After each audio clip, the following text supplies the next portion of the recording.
Man, there's a lot to talk about, and what a treat to be here.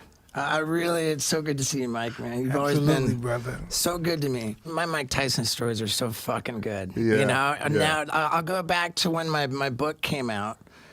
This was before we did the Charlie Sheen roast together. Now I saw Mike at the Charlie Sheen roast, and I came up to him and I said, "Hey, Mike, I put out this book." And I told the story about us doing all the cocaine in the bathroom in the book, and the lawyer said it was fine, you know, but I kind of felt weird about it because I didn't check with you. And I'll never forget, Mike looks at me and says, "It happened, you tell it." Yan monkey. Just know what this about. Yeah, no doubt, man. Thank you, bro. Come on, man, I'm having an awesome day here. That's so awesome, Mike. Dude, we got the Getting fucking high, legend in the talking house, man. Hey, shout out to the NHL and the MLB. Because Yeah. the NHL and the MLB don't test. That's right. They yeah, get, man. oh, hell no. I smoke with a lot of baseball players and hockey guys. Nice, dude. During the season, after the season. I mean, it's a beautiful thing. Yeah, You it's know, beautiful. listen, I've been to a hockey game before, right? So I'm in a hockey game. Hockey is the shit. So they bring I me love down. it. This is the only time I've been to a hockey game. I'm in Phoenix. I go downstairs, and this is a charity game. So I go downstairs, and I go in the lobby to meet the guy. And so I'm in the lobby. The guys are butt naked. Everybody's naked, right? So no, that's not the interesting part. I know, but I'm Everybody's laughing butt because I naked. know. But the woman that's a reporter is right in the center of them all, and they're all around her. And she's talking to him.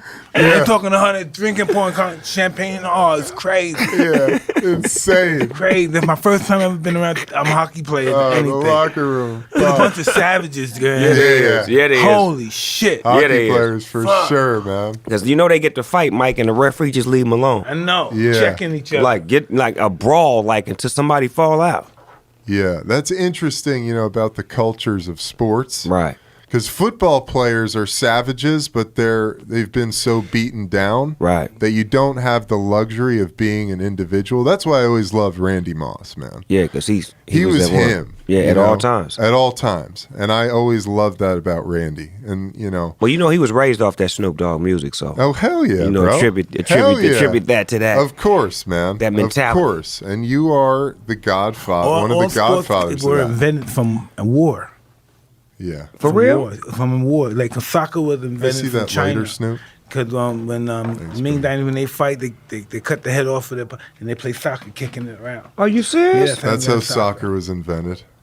I don't fucking believe you, Mike. You high as fuck. That Check toad it over out. here doing shit. I'm not finna Look Google it that up. shit. Fuck all Look it that. up, man. Look That's it the up. toad, man. Fuck all that. Nigga talking about they cut a nigga head off, We're gonna look and it it up. started soccer started being. So how they create basketball? Some motherfucker was walking down the alley. It was like, man, fuck all that. Nah, Cut Mr. his head off. Naismith. Mr. Naismith. Mr. Naismith said, cut his Yeah. head off. Then let's start shooting this Check it out. motherfucker. No, that's the 10,000 Greek. Check this out. This is beautiful. Hey, this is what getting high is all about. I Doing love these research, Snoop. right? I love these Snoop. Give me some research, Mike. Get my game right. Brazilian soccer fan decapitate ref ref. after he stabbed Hey, and come killed on, let's player. go back to the Chinese stuff, man. God damn. They wasn't playing in Brazil, man. They was not. They was not Holy playing. shit. I'm going to say, how was soccer invented? Yes. Both you guys, like, what drugs were you using at those times in your lives? Cocaine, marijuana, a lot of alcohol, A too. lot of alcohol? Man, Yeah. the time, I mean, I'm sure everyone's heard this story, but in 2005, this is the first time I met Mike. We were at some kind of nightclub. And I was just so stoked. I was like, fucking Mike Tyson, Yeah, no fuck way, yeah, it's so dude. rad. And everyone was going from the nightclub to this house party.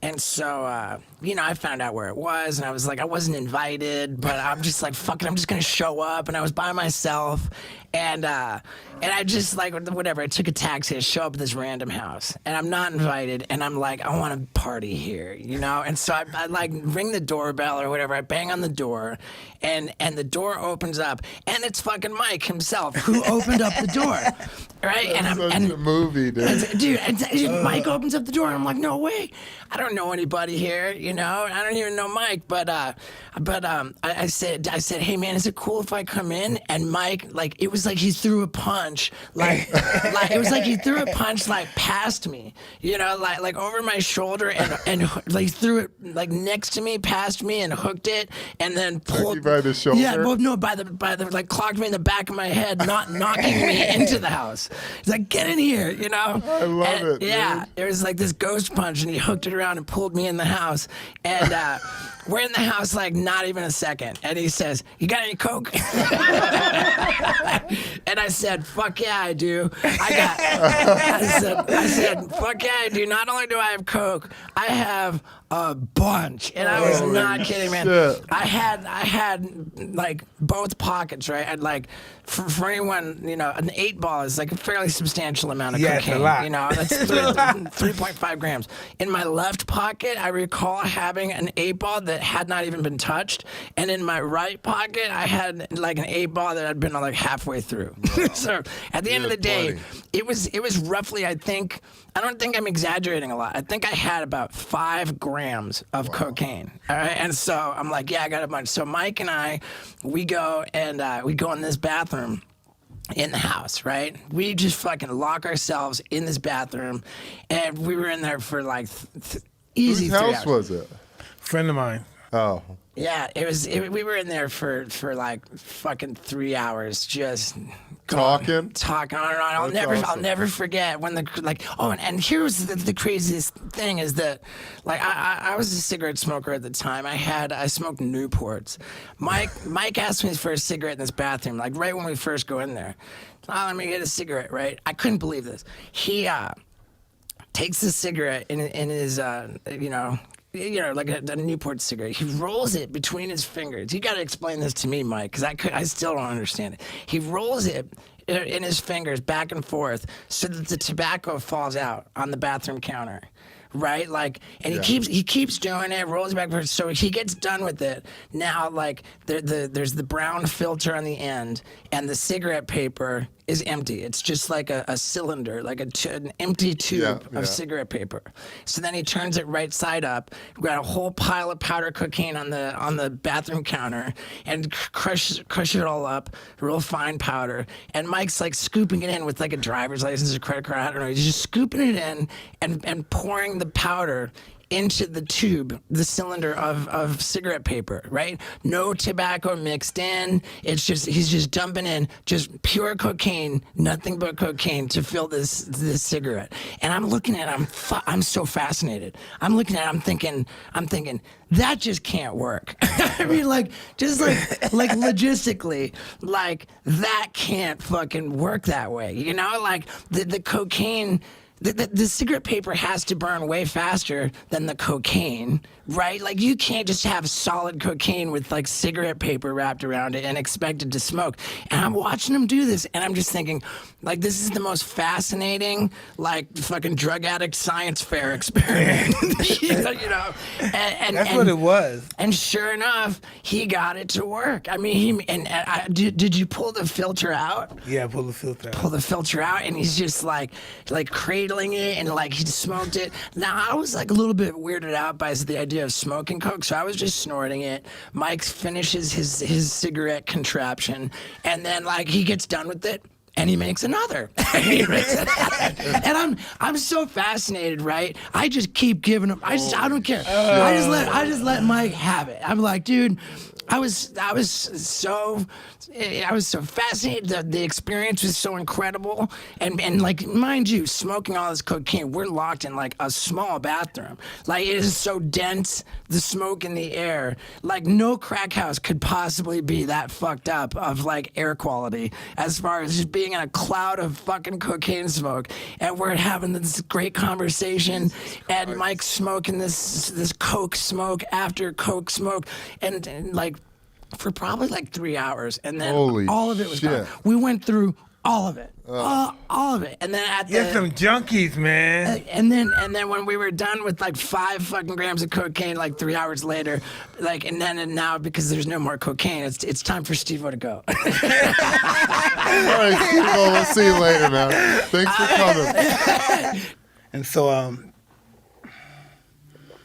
I did this toad the other day, yesterday, matter of fact. And, you know, explain what the toad is to some people that don't understand what the toad is. Yeah, because it sounds like you told on somebody. I'm like, I hope you ain't told on nobody, Mike. Not intentionally. Toad or toad? Which one is it? The truth shall be told. Explain it then. The toad, it's a mystical creature from the Sonoran Desert. It hibernates for 10 months of the year, and it comes out during the monsoons, and they get this toad and they milk it, for lack of a better term, of its venom. And its venom contains this molecule called 5-MeO-DMT. And so when you take 5-MeO-DMT, you vaporize it. It basically takes you through your life and shows you your traumas and releases you from it, and you have to surrender. And it releases you from your pain. So that's a little bit about what the toad is. That shit sound crazy as No, fuck. but yeah, Nigga, I ain't never smoking that shit. no, but dig, right? On another note. Only way I'm smoking that shit if they like, dog, you know you gonna die in about 4 hours, cuz. All right, hey, cuz, call Mike up. Give me the And it might toad. give you life. Get that toad, cuz. I want to experience it. Hit that motherfucker 4 times in an hour. Like, cuz, that motherfucking dude. toad was amazing. Yeah, we inside the Mike Tyson podcast with your boy, Snoop D-O Double G, taking over this motherfucker, leaning, maintaining, banging, and swinging. You understand what I'm saying? Drinking on this water, because we stand real purified today. With Bishop Magic Wand. He's not here. I feel like I'm in here with Bishop Magic Wand. You should have called him. You know the church would have showed up, Mike. All you had to do is make you have one to call call. him. You have to get him on the set. You know, some of us knew you got stoned, but none of us talked about it because back then nobody blew each other up. Nah, like nobody that. did that. These days, it's like one of those things where like everybody's trying to scoop everybody out and spill some shit. Yeah, I know remember what I'm saying? back in the 80s and 90s, nobody told anybody. Nobody did that. Now these new, you know, the social networks that exist, I mean, that's all it's for now. I remember the first time I seen one of those phones that you could take pictures of, or, you know, because there was no video yet. I was in Europe. We were with on a tour with Eminem, 50 Cent, Exhibit, G Unit, and all that. I think it was Anger Management Tour. I remember that too. And we were in some city, and I was one of my other bandmates and I were walking through the like market area, and this dude had his phone up, like doing selfie mode, like, you know, doing a selfie. He had it high up, and I could see him looking at us, and like trying to position himself. And I saw that, and I thought it was weird, but I saw that he had his phone, and I walked over to him. I'm like, "Hey man, what are you doing?" And you know, I was just tripping out on what he was doing because I know he was doing it in our direction. And I wasn't like offended or anything because like I'm cool with fans. Like I don't trip. I'll take pictures with them, sign autographs, all that shit. But I was just like, you know, like, what are you doing? And he's like, oh, I'm sorry. I was just taking a picture of you guys. I'm like, taking a picture? I used to freak out And- when people did that. And it was like I hadn't seen a phone that, you know, you could take photos with yet, you know, because So those phones bizarre. those phones weren't in America yet. You know what I'm saying? And I saw that shit, and I was like, you Now could we take can't a live picture. without those phones. I was Yeah. like, you could take a picture with your phone. And he goes, yeah, look. Bah. I gotta think. Okay, I either stop or I gotta go big. Like one last fucking go for it. I got one, and I had this idea. I had a list of ideas that aren't like particularly new ideas. I've had them forever, but they were so far. There's just that list of ideas that was just too fucked up to go for. Yeah. You know, and so I call it my bucket list. Christ. Right. I call it my bucket list. Steve-O bucket and, list. And like, yeah, there's nothing on my bucket list that didn't happen for so long for like no reason. There's like a solid fucking reason why this shit should never happen. And now I'm just going for it because I feel like I've got a limited amount of time. I'll give you an example. of like something on my list to show you how ridiculous it is. Like anytime anybody ever asked me if I've been skydiving before, I always said, fuck that, dude. Everybody does that. Why am I going to do something everybody does? I do shit nobody does.